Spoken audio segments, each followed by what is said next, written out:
역대상 19장 8절에서 19절까지의 말씀입니다. 오늘 본문의 말씀은 암몬이 돈을 주고 아람의 강력한 군대를 고용해서 이스라엘과 싸우려 한 상황이 이어지는 내용으로 되어 있습니다. 이 전쟁을 시작한 것은 암몬의 왕 한운과 방백들이었습니다. 다윗도 암몬과의 전쟁을 피할 수 없었기 때문에 사령관 요압을 앞세워 군대를 보내게 됩니다. 그런데 암몬은 시종일관 비겁하게 행동을 합니다. 다윗의 신하들을 모욕했을 뿐만 아니라 돈으로 아람의 군대를 고용해 이스라엘 군대를 제압하려 한 것입니다. 게다가 그들은 용병들을 전면에 내세우고 자신들은 성문 앞에서 적당하게 진을 치고 지켜보고 있었습니다. 이들은 수적으로 우세했지만 오히려 전의가 없는 오합지졸의 연합으로 보입니다. 반면에 이스라엘 군대는 전의가 불타올랐습니다.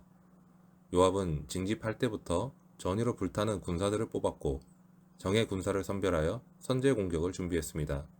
수적 우세의 승리를 낙관하며 전쟁에 임하는 암몬과 단단히 각오를 하고 전쟁에 임하는 이스라엘과는 현격한 차이가 났습니다. 요압은 군대를 둘로 나누어 암몬과 아람의 협공에 대비했는데 요압이 아람 연합군을 상대하고 동생 아비새는 암몬의 군대를 맡았습니다. 요압은 군대를 이끄는 사령관으로서 상황을 신속히 판단하고 효과적으로 대처했습니다. 아람 연합군은 암몬 군대에 비해 훨씬 강력했습니다. 하지만 요압은 자신들이 이끄는 군대와 상대하는 세력과의 전반적인 상황을 보면서 아비새와 함께 협력하는 지혜를 보여주었습니다. 하지만 그렇다 해도 전쟁의 상황은 여전히 열악했고 이긴다는 어떤 보장도 없었습니다. 그러나 요압은 담대했습니다. 그는 전면전을 펼치지 않고 극소수의 정예 요원들만 선출해서 전투를 시작합니다. 요압이 그렇게 할 수 있었던 것은 그 전쟁이 하나님을 위한 전쟁이라고 믿었기 때문입니다. 그래서 그는 하나님의 도우심을 신뢰했습니다. 그 전쟁이 다윗과 하나님의 백성을 위한 것이므로 하나님이 승리를 주실 것을 믿었던 것입니다. 요압이 아람 연합군을 향해 전진하자 그들은 도망치게 됩니다. 요압의 군대는 용감했지만 아람 연합군은 전의가 부족했습니다. 그들은 돈을 받고 고용된 용병들이었기 때문입니다. 그래서 목숨을 걸고 싸우려 하지 않았던 것입니다. 암몬의 군대도 성 안으로 도망가게 되는데 아람 군대가 도망치는 모습을 보고 겁을 먹었기 때문이었습니다. 그런데 요압은 전쟁에서 승리하자 곧바로 예루살렘으로 돌아갔습니다. 완전한 승리를 취할 수 있었지만 더 위급한 일이 있었기 때문입니다. 다윗이 전투에 직접 나서지 않은 이유도 그 때문인데 용병으로 참여하지 않은 아람 자손의 군대가 언제든지 이스라엘을 공격해 올 수 있었기 때문이었습니다. 요압은 승리에 도취해 도망치는 적군을 뒤쫓아가지 않고 곧바로 예루살렘으로 돌아가 다음 전쟁을 준비하게 됩니다. 이러한 요압의 행동은 승리했을 때 더욱 경고망동하지 말아야 하는 것을 잘 보여주고 있습니다. 승리에 도취하게 되면 쉽게 교만하게 되며 그로 인해 잘못된 길로 나아갈 수도 있습니다. 요압과의 전쟁에서 패한 아람 사람들은 전쟁을 다시 준비하게 됩니다. 강 건너편의 아람 사람들을 모두 동원하여 하다데셀의 군대장관 소박의 지휘 아래 이스라엘과 결전을 치르려 했습니다. 다윗과의 전쟁에서 패했던 하다데셀은 보복할 기회를 찾고 있었을 것입니다. 이렇게 아람 연합군은 명예를 회복하고자 더 많은 군사들을 모으게 됩니다. 이에 맞춰서 다윗도 온 이스라엘을 모으게 되는데 그렇다고 해도 여전히 전쟁의 상황은 아람의 군사가 더 많았고 병기도 더 우수했습니다. 하지만 이 기회를 통해 온 이스라엘이 하나 되기를 원했던 하나님의 뜻을 볼 수 있는 부분이기도 합니다. 다윗은 군사들과 함께 요단을 건너 아람 사람 앞에 진을 쳤습니다. 전쟁이 시작되자 아람 사람들은 다윗에게 패해 도망치게 됩니다. 사실 이 전쟁은 결코 쉬운 전쟁이 아니었습니다. 아직 이스라엘은 강력한 군사력이나 경제력을 갖추지 못한 상황이었습니다. 그럼에도 하나님은 다윗과 함께 하셨고 모든 전쟁에서 승리하도록 이끄신 것입니다. 결국 하다데셀은 다윗과 화친을 맺고 더 이상 암몬 자손을 돕지 않기로 합니다. 하나님은 다윗에게 완전한 승리를 허락하셨습니다. 전쟁은 여호와께 속한 것입니다. 군사력과 지략보다 더 중요한 것은 하나님이 함께 하시는 것입니다. 하나님의 일하심을 알고 의지하는 믿음입니다. 그리고 이것은 영적 전쟁과 마찬가지로 이어집니다. 어떤 마음가짐으로 임하느냐에 따라 현격한 차이가 납니다.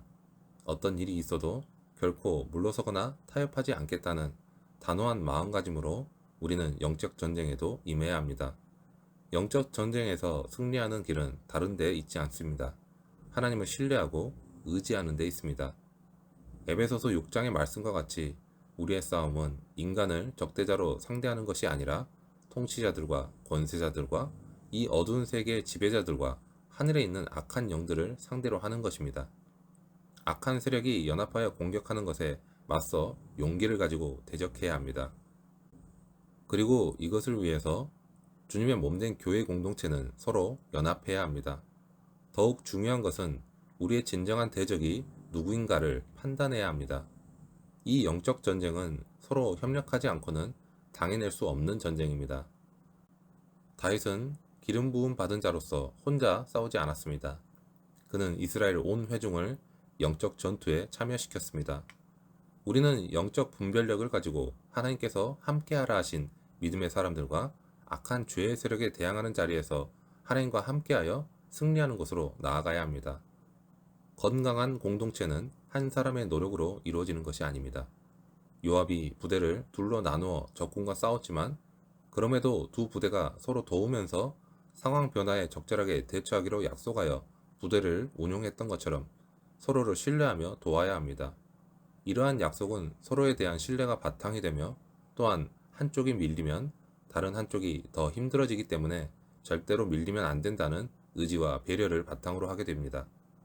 주님의 몸된 교회 안에는 믿음이 강한 사람도 있고 약한 사람도 있습니다. 재물이 많은 사람도 있는가 하면 경제적으로 빈곤한 사람도 있습니다.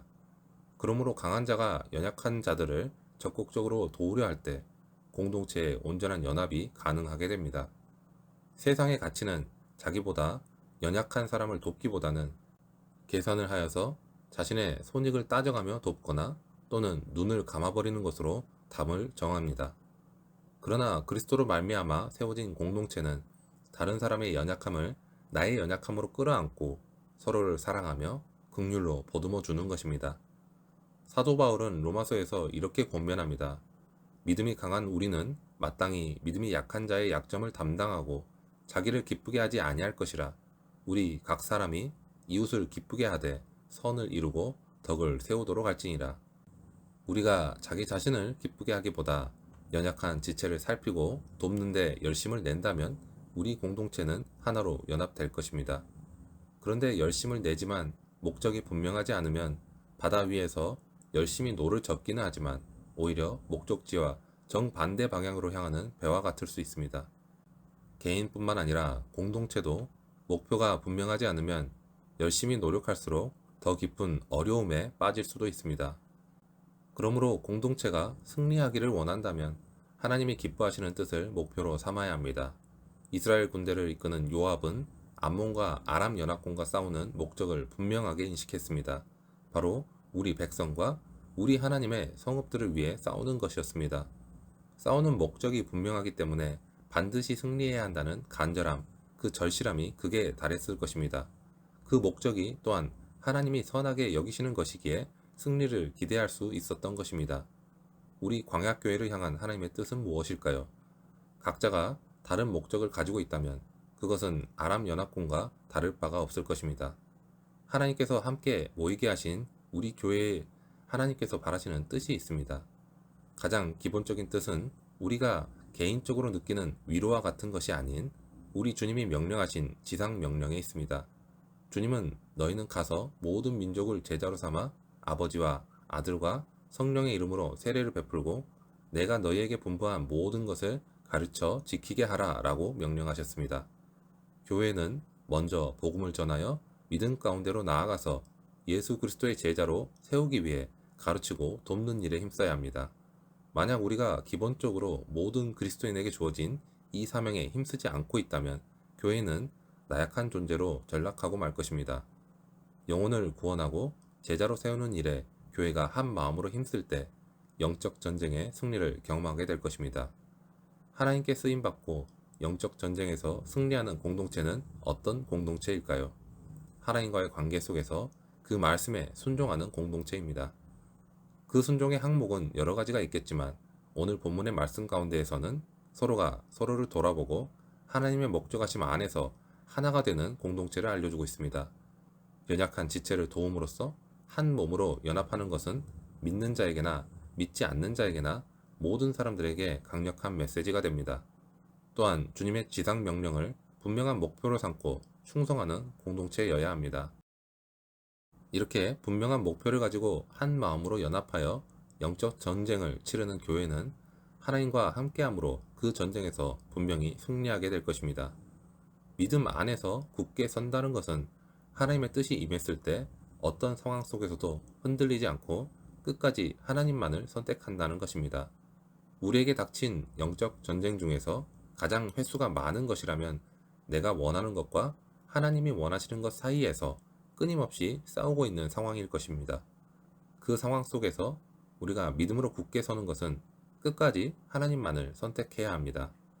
우리에게 주어진 상황을 그저 상황으로만 보지 마시고 그 상황 속에서 예비하신 하나님의 뜻하심과 역사하심을 바라보시기 바랍니다. 우리로 하여금 주어진 삶 가운데 영적 전쟁을 이기게 하시는 분은 하나님이십니다.